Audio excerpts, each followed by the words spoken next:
CIONATION सही है क्या? सही है, चलिए मैंने सही लिख दिया। Disproportionation reaction.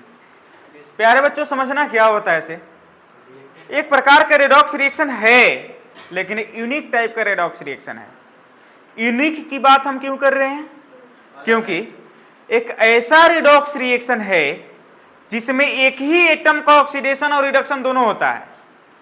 अभी तक जो आपने पढ़ा है उसमें बहुत सारे मतलब एक का किसी का ऑक्सीडेशन होता था तो किसी दूसरे का रिडक्शन होता था।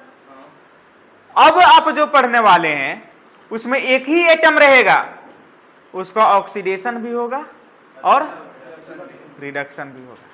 समझ में आ रहा है? जैसे हम लोग ले लेते हैं हाइड्रोजन परऑक्साइड H2O2, इसको हीट कर देंगे, ये टूट जाएगा H2O + O2 में।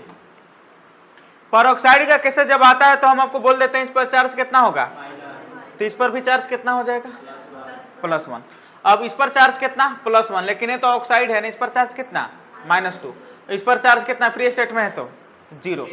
अब इस वाले ऑक्सीजन से आप इस वाले ऑक्सीजन तक आ जाओ, ठीक है, तो आपको क्या देखने को मिलेगा, -1 से -2, वैल्यू बढ़ा या घटा, घटा, घटेगा तो क्या होगा, रिडक्शन। क्या हो जाएगा, रिडक्शन। इस वाले ऑक्सीजन से आप इस वाले ऑक्सीजन तक आ जाओ, -1 से क्या चीज, 0। बताओ वैल्यू बढ़ा या घटा, बढ़ा, तो बोलो क्या हो जाएगा, ऑक्सीडेशन। क्या हो जाएगा, ऑक्सीडेशन।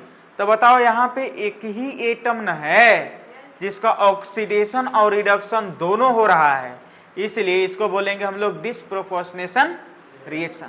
ठीक है, जब इसको डिफाइन करना होगा तो लिखेंगे those redox reaction, those redox reaction in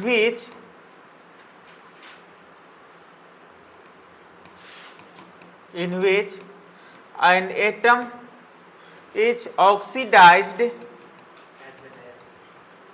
or and reduced both at a time is called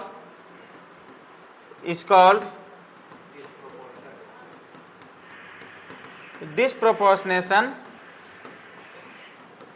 reaction.